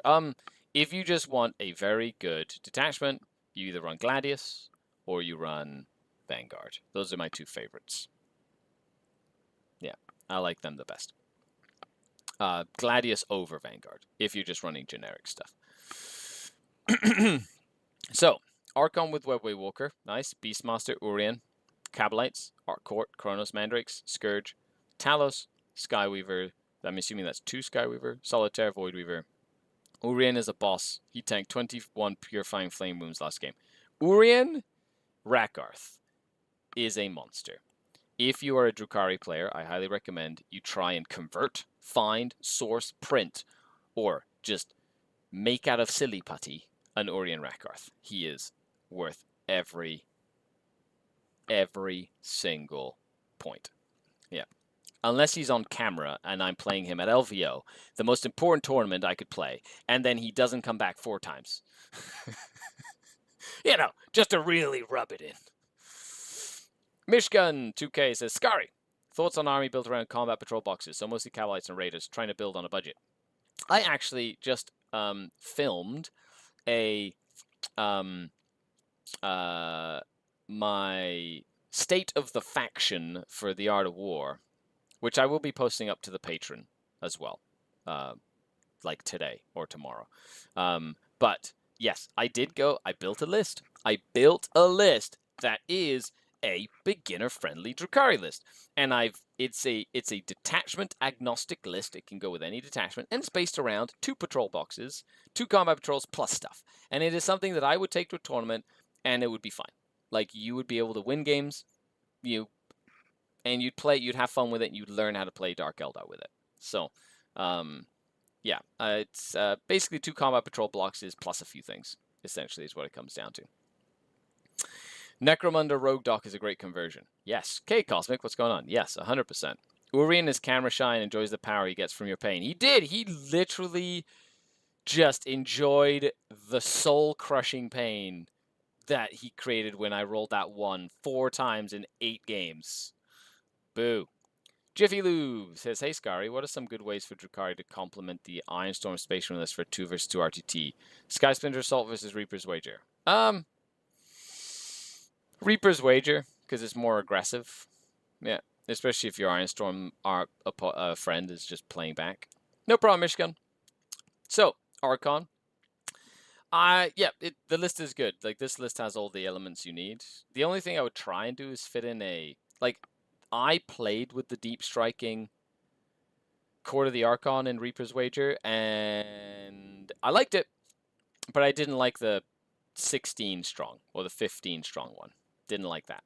I liked the 10 strong. So I would try and fit in a Venom to split the cabs. And then you have at least 1 more little unit of Cabalites running around sticking objectives and stuff. Very important. And like that, you're not putting all your eggs in one basket, but the court still deep strike, still can rapid ingress, still has some really good use. But just something to keep in mind as you develop this list. And I hope that helps you. So move forward with its development. Just don't roll 1, Skari. It's that easy. Duh. Ah, man, somebody should have told me that before I went to the LVO. It would have been so much easier. Why did I not think of that? Oh my goodness gracious. Kyle posted a list as well. It says, headed interstate for Adelaide Uprising this past weekend. Went 6-2. Amazing. Finishing 17th at 200 players. That is a fantastic finish. Well done. Easily could have been 7-1, but I managed to fail 6 Battle Shock test turn 5 to score 0 primary and go down by 4 points, going first on Taken Hold into Slanesh. LOL. There's a battle report that I did just before LVO against Cody that literally was like, oh, it's going to be a close game. And then the last turn of the game, I failed like all the Battle Shocks, and I went from maybe winning, maybe losing by a little bit, to literally just physically losing because of all the Battle Shock tests that I failed. It was like unbelievable. I was like, fail, fail, fail, fail, fail, fail, fail. I was like, oh, well then. So I feel your pain, Kyle. List feels great, but I do miss the days of having more than 1 unit of Scourge. Yeah, 2 units of Scourge is like my sweet spot. My initial idea was dropping 5 Mandrakes, a Chronos, and Spiteful Raider for 5 more Scourge, but I actually really liked having the second Chronos in the list to really maximize the Pain Bubble. Not only the Pain Bubble, but the second Chronos is crucial for scoring, and having like a second scoring unit on the other side of the table that then is another Pain Bubble, but it's really about scoring, which is really useful. The Talos did serious work along with the 10 strong Incubi, both as rapid ingress threats. 10 Incubi is, they murder stuff. It's great. I consistently used the Talos to threaten the home, and twice they came in and shot an Armiger and a tank commander, then hit a 9-inch charge, which was really fun. Awesome. I love it when things like that happen. Battle Shock is a useless mechanic until it isn't. Yeah, it's like everybody like poops on Battle Shock. They're like, ah, Battle Shock, that'll never come up. And then it comes up and they're like, huh, that's never come up before. It's like, it's a great, like when it works, it freaking works. It is like strong. When it happens, it's really strong. And it's even worse. Like it's worse that it's like inconsistent because you don't know if you're going to be battle shocked and you don't know if you're not going to be battle shocked. You have to roll the dice, and it's just terrifying when you're in that moment. Plague Legion is great. So many battle shocks. Yeah, you can force a unit to take 1,000,000 battle shocks. Bonsai Kitty Gaming says, thoughts on Whirlwinds? I want to pick up 2. A lot of guard mortars and staging melee in our meta. I would do 1 Whirlwind, not necessarily 2, but I would definitely do a unit of Desolation Marines. They are very good into the meta right now, and they will absolutely win against a bunch of mortars and against a bunch of elves hiding behind a wall and against demons. Like they're just Desolation Marines are actually really freaking good right now. Good morning, AJ. What's going on? Thanks for coming to tune in. Okay. Let's take a look at this list. Uprising. Sky Splinter. Archon. Argo, triple Archon. Nice. Beastmaster, Lilith. So no Urien. That's where I would like switch that third Archon for Urien because I really like having Urien's bounce up like when it works. But he's just really good in the list. 10 Cabs, 10 Witches, good. Raider, Venom, 1, 2, 3, 4. 4 Venoms. Yeah, can't go wrong with that. 2 Chronos, big brick Incubi, 2 units of Incubi. And then we've got 2 Mandrake units, 3 Mandrake units, a Scourge, and a Talos. Yeah, so like the way where I would kind of switch it up is you could drop 1 unit of Mandrakes, and then you need 50 points more. I would honestly drop 1 of the Venoms. I don't think you need all of those Venoms, personally. You need 1, 2, yeah, you need 3 Venoms. You could get away with, you didn't need 4, you could get away with 3 Venoms, I think. That's where I would find it. Then that means 1 unit of Incubi is going to be walking. But if you drop a unit of Incubi and the third Archon, add in Urien Rakarth, and that he's only 80 points or whatever, so he's 5 points less. That gives you 90 points left over.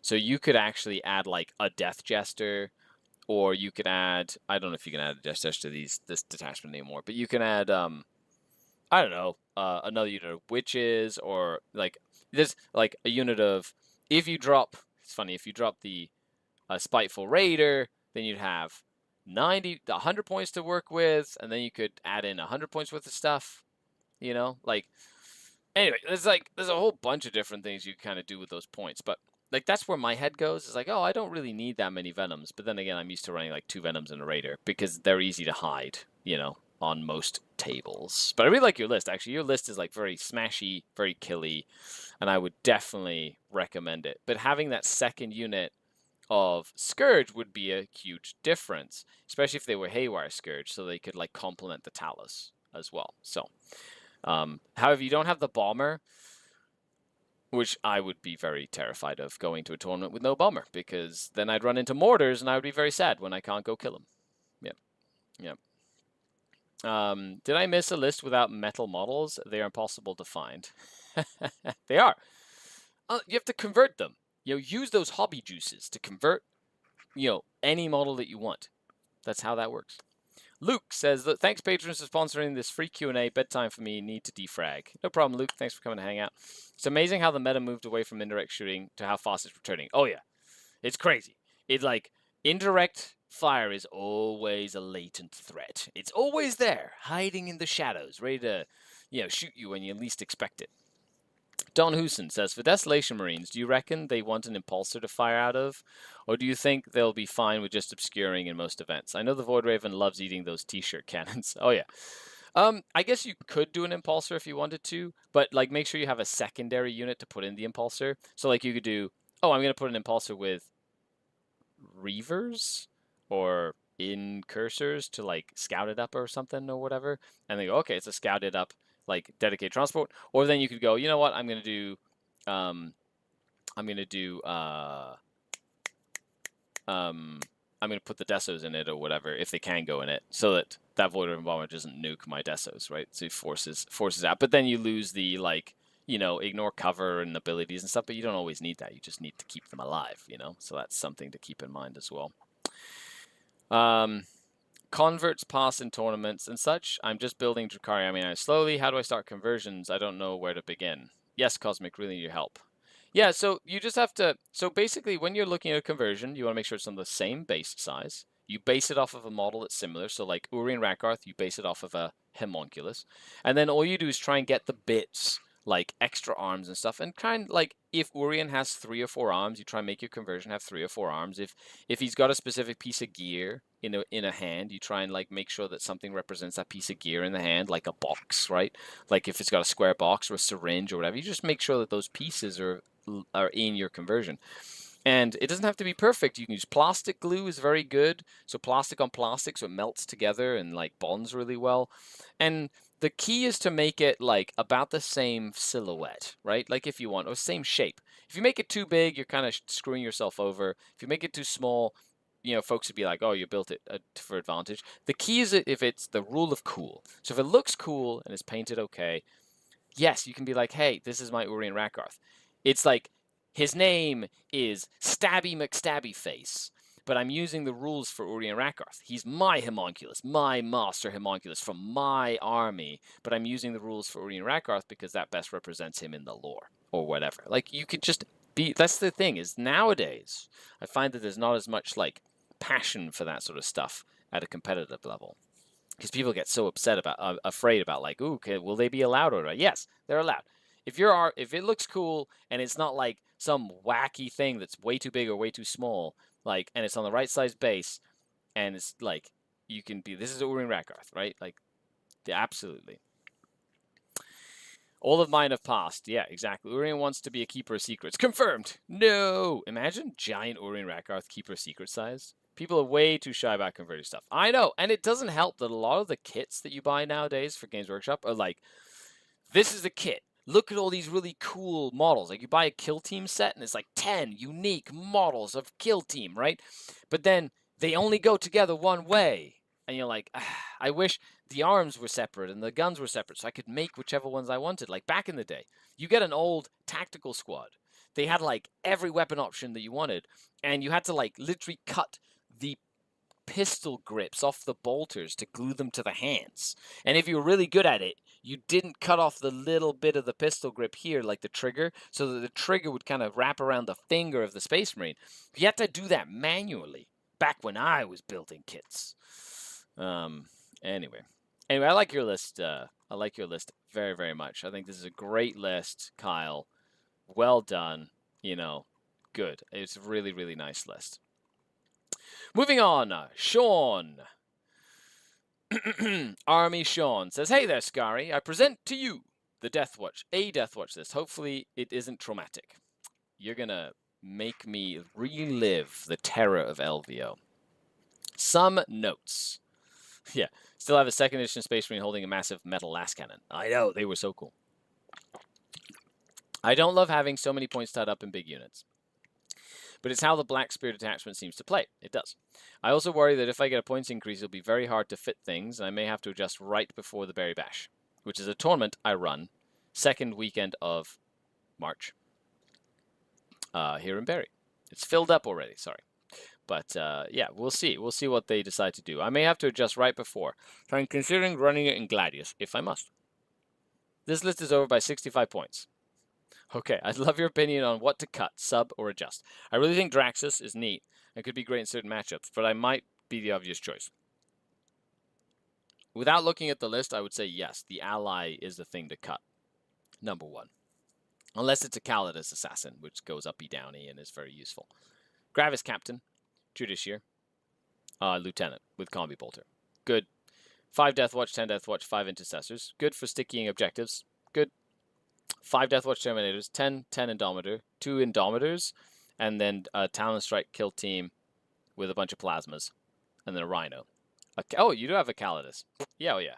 Draxus is the thing to go. Get out of here. Get. Boop. Get him. Get him out of here.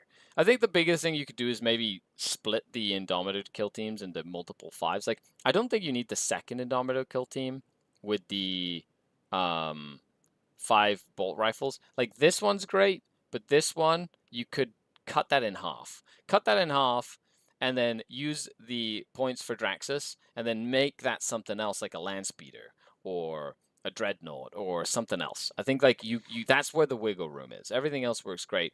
I would like to see another Terminator squad, but that's because as a person who's played against Terminators, they're just that good. The 3 missiles and for like 180 points is like stupidly good how good that unit is for less than 200 points. It is insane. This is AJ Omega from the Patreon. Nice. Just don't know how to change my name on YouTube. Yeah, no problem. AJ Omega. No, I really appreciate you coming to hang out with us today. But yeah, Cosmic did a lot of conversions getting his Drukhari up to run. And it's like, yes, we don't know what's going to happen with the Codex. We don't know if we're going to have the same units or they're going to Legends a bunch of stuff. Like, they literally took Karandras out of the Eldar book for no reason. They were just like, oh, just Karandras? Yeah, he's just gone. You know, whatever. You know, he's just been in the game for 30 years. Whatever, let's just take him away. Ooh, he's gone. You know, might come back later. You know, he's a Phoenix Lord, but there was a problem with the development process, and so we weren't able to get it done in time. So just no Karandras in the Codex. Sorry. You know, it's like, so who knows? Beast Pack might be on the chopping block. Grotesques might be on the chopping block. Orion might be on the chopping block. Like, a Core of the Archon is probably on the chopping block, but they do have plastic Urgles, right? They have plastic Urgles, so who knows? You never know. They could be like a pack of Urgles. It could be like a pack like you know, Crude Hounds. Be 5 little Urgles to a pack, and they just run up and like infiltrate and scout, and they're really annoying, you know, instead of a Beast Pack. Who the hell knows? Karandras was the Warp Spider Lord all along. That's true. But Sean, like, that's where I would find the points for your list. Yeah. Like, And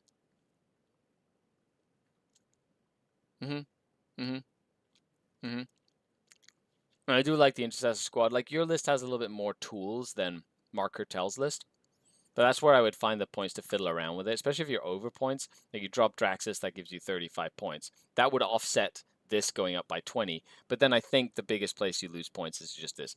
As I don't think you need Gladius. I think you can keep the Talon Strike force, especially for the uppy downy, right? I think it's just so important. And until they fix that command point thing, who knows? They might never fix it. And so now you've got unlimited command points forever. You know, it's just how it goes. Nurgle Matthew, thanks for the details. No problem, Nurgle Matthew. Thanks for coming to hang out. Really appreciate it, man. You are a legend. Scary wants to bury people in 27 Razor Wing Flocks. No, I do not. I never actually played that list, like, ever. But it was terrifying. I heard stories. Not 27 Razor Wing Flocks, like 90 Razor Wing Flocks. Back in early 8th edition. With an Incarn to make them more fearless and give them a 6-up Feel No Pain. Like, it was wild. Like, wild. So, and they each had like 12 attacks a Razor Wing Flock or something stupid. Like, I heard legends of this happening at the ETC. Beebus asks, hey, Scary. I played this 1K list last weekend and it didn't feel great. The single Talus in particular is fairly useless. I'd rather have a Chronos for the pain rerolls. Do you think the court is worth it at 1,000 points? They're nice, huge point sink for one unit, including the Raider. One wrong play and instantly if they 400 points dead. Yeah, the court is definitely a big investment at that point level. Like I've done it in Crusade, where I like have the court in a Crusade, but then there's not much left. Yeah, but we're playing Crusade at that point, so it's just like a little bit like fiddly aroundy with.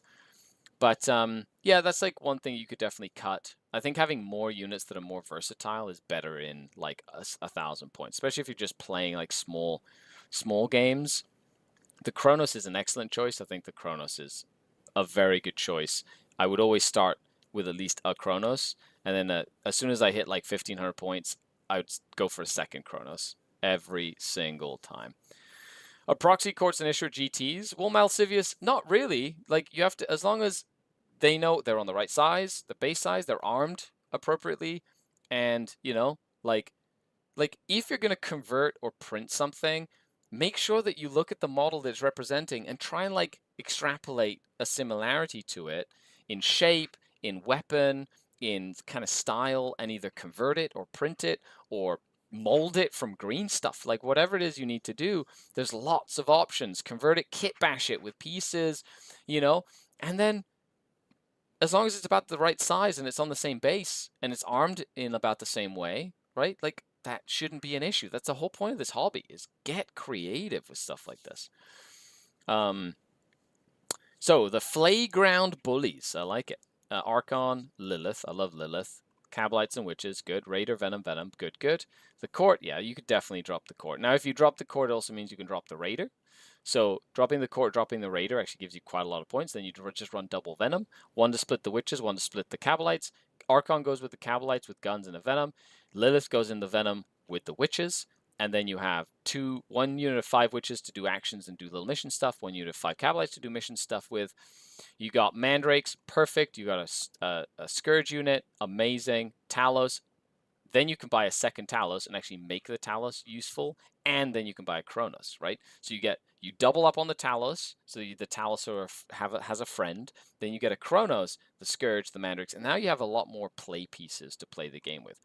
That would be my main suggestion, is to sort of like play around with it. Now, if you don't like the Talos, then maybe a Ravager is more up your line. Like sit back and shoot with a bunch of Dark Lances, right? Like there's lots of different options you can do. Maybe add a third Venom or keep the Raider. Like keep the Raider, right? Drop the Court, change the Talos to a Ravager or add a second Ravager. Maybe add an enhancement, right? Add an enhancement, or take an enhancement away from the Archon as an example, or keep it, like whatever works, and just play around with it, you know? But that's some food for thought for you for your list. Yeah. As well. Also, Scary, do I really need to buy 4 Scourge boxes to make 2 units of all Dark Lance and Haywire? Bits are also so expensive. 3D printed weapons pass for tournaments.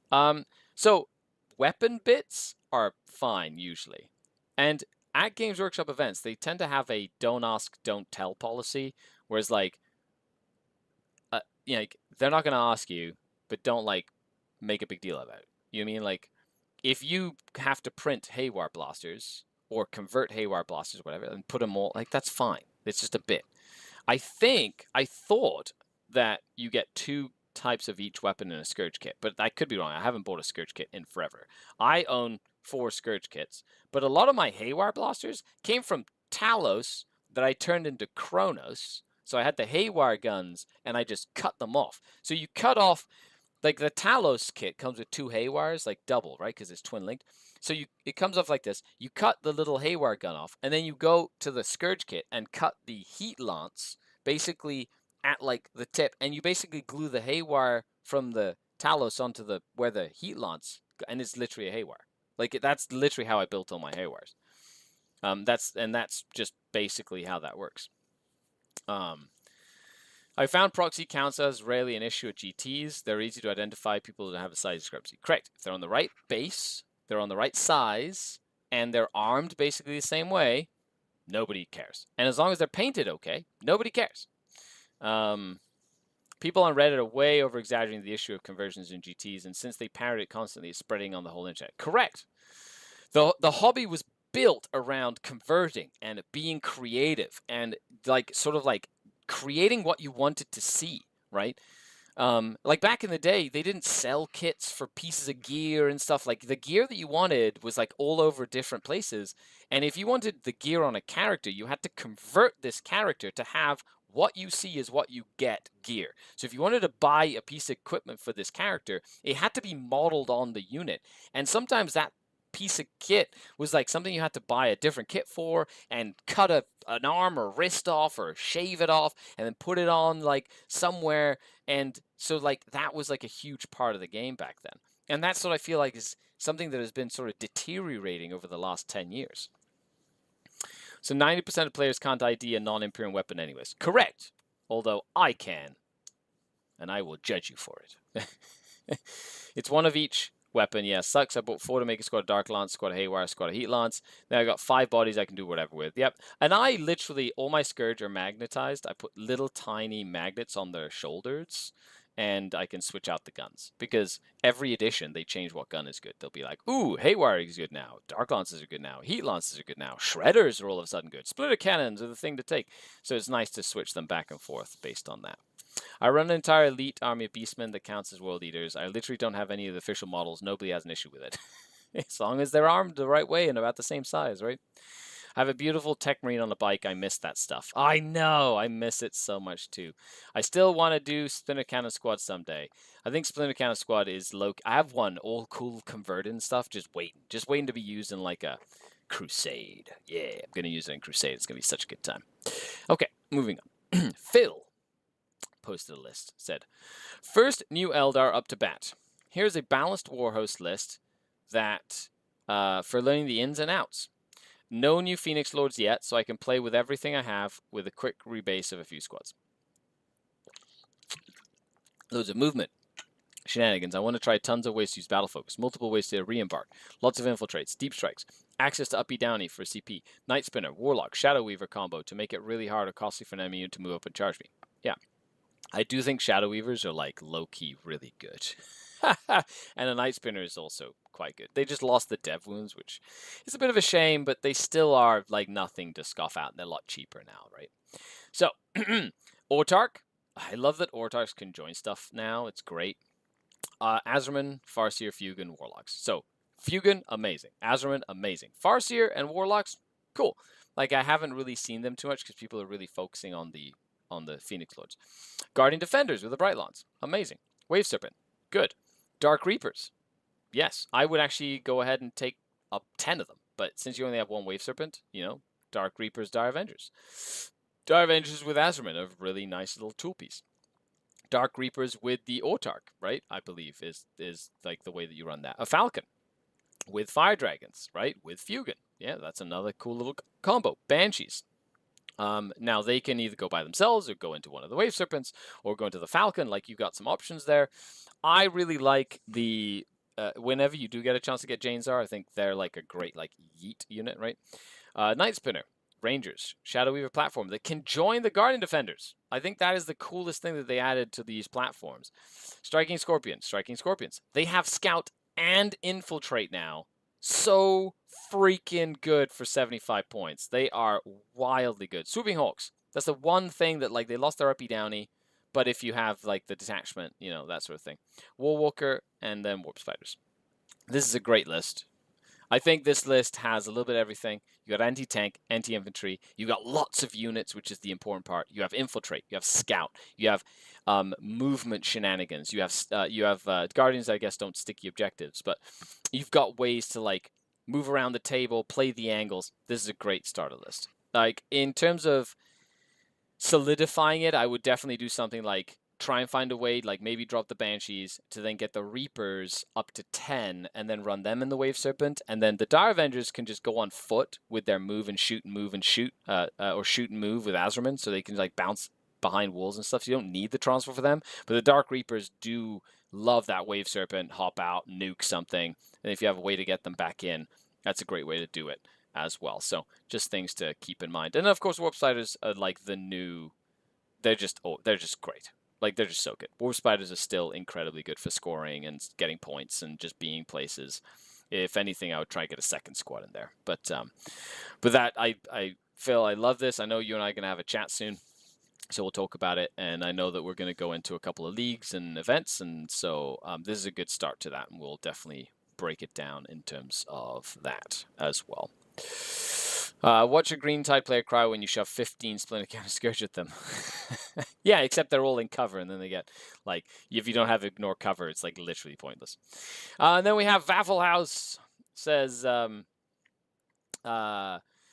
we'll get you have this is the last list for today, which is exciting. So make sure you put up some last questions, and then we'll finish up for the day. Says Wannabe Day 9 says hi, smiley face. In your faction breakdown, you mentioned that sometimes you keep an open mind about whether your Archon joins the Incubi with Cabalites, with Court, depending on the enemy faction. In the case where he joins the Incubi, what do you do with the Court? So in the list that I had developed when I was talking about that, I had 2 Archons. One Archon always joined the Court and Cabalites. That's just you always have an Archon that joins the Incubi, Cabalites, and Court. I had a second Archon, and the second Archon joined either the Incubi or the second Cabalite squad with guns. So it'd have 2, so like Archons with Cabalites for reroll hits and wounds on guns, and then the Incubi. In certain matchups, the Incubi were not really that useful, or they didn't need the Archon to do a lot of damage, like against Eldar or against Astra Militarum. You don't need the rerolls to hit and wound with Incubi when they're going in and just punching stuff that's really squishy anyway.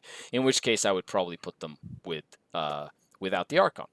That's what I'm saying, is that when you have characters in your list, it's like you don't always have to put them in the same place. Like when I play against Imperial Knights or Knights, like Lilith, for example, rarely joins the witches, because what's she going to do against a bunch of knights with witches? Literally nothing. She does nothing. So she's better off being a separate unit to go and press a button somewhere at some point, right?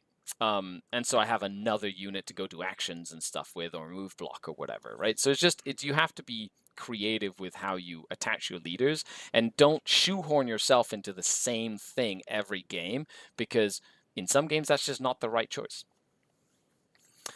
I played my first tournament and won with Drukhari. Nice. No bomber. It broke. Ah, boo. So I had a third Scourge, all 3 Lances, and a third Cabalite, Court and Lilith. Luck 2. Any thoughts on Trip Scourge? Yeah, they're good. There's just a lot of points. 390 points for 15 models at toughness 3 is pricey, but it can work, and it is proven to work over time. Waffelhaus, Archon with Spiteful Raider. Nice. Archon with Nightmare Shroud. Nice. Beastmaster Lilithurian. Pretty standard build for characters. I like it. Cabalite Warriors. Yes. Rax Witches. Good. I'm assuming that's 5 units of 5 Rax. Raider Venom. Good. Kronos. Good. Incubi. Decent. Mandrake. Good. Reavers. Okay. Scourge with Heat Lance. Scourge with Dark Lance. Interesting. I would go for Haywires, but that's just me. Some people really like Heat Lances. And then a Talos with Haywires. So this has MSU, has the Court, has Lilith, has Urien, has a secondary Archon with Incubi. Like, this is a good, solid list. This is what I would consider a standard list. You just don't have the plane. Some people don't like the plane. So you're putting all the points that I would use on a plane on something else. And this is not a bad list. You've got Reavers for screening. You've got Scourge for shooting. You've got Talos for some mid-board presence.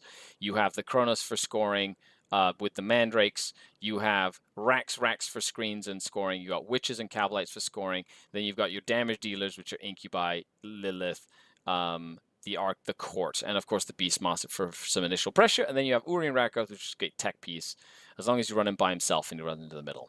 So all in all, that's a good list. Yeah, I like that list a lot. Okay, and with that, we have come to the end of today's weekly show. Of course, thanks all for tuning in, everybody. Of course, I've been doing a whole bunch of different stuff. A huge shout out to the channel Patreons, without whom none of this is possible. If you'd like to support the channel, the best way is on Patreon. There are links in the description below. I do battle reports. I do coaching. We have awesome in-game TTS leagues that we do in the Discord. We do computer game nights, usually on Thursday nights. If you like playing computer games like Gladius, we play Gladius 40K, which is like a civilization game, on Thursday nights, like 10 p.m. Eastern. We set that up all on the Discord, so make sure you check it out. And of course, like this video if you haven't already. It really helps the channel out, get noticed by the algorithm. Leave a comment. Let me know what your favorite thing about the current edition is or cool concepts you're thinking about. Stay tuned for an Eldari Codex breakdown, which I hope to be doing today, maybe, since I have some time, so I might as well use it. And other than that, you're all amazing. Thanks for hanging out with me. I really, really appreciate it. Nice. There you go. AJ, OJ, that's fantastic, AJ. This conversions, get the stuff you need. You've got bits everywhere. Your bits boxes are filled with stuff that you can use to make things happen, and you're all amazing. Thank you for hanging out. Thank you, Robert. Thank you, Jonathan. Thank you, everybody. Really, really appreciate it. You're all amazing. I've been Skari, your grateful host, signing off until next time. Skari out. The Dark Kin. Bye, everybody.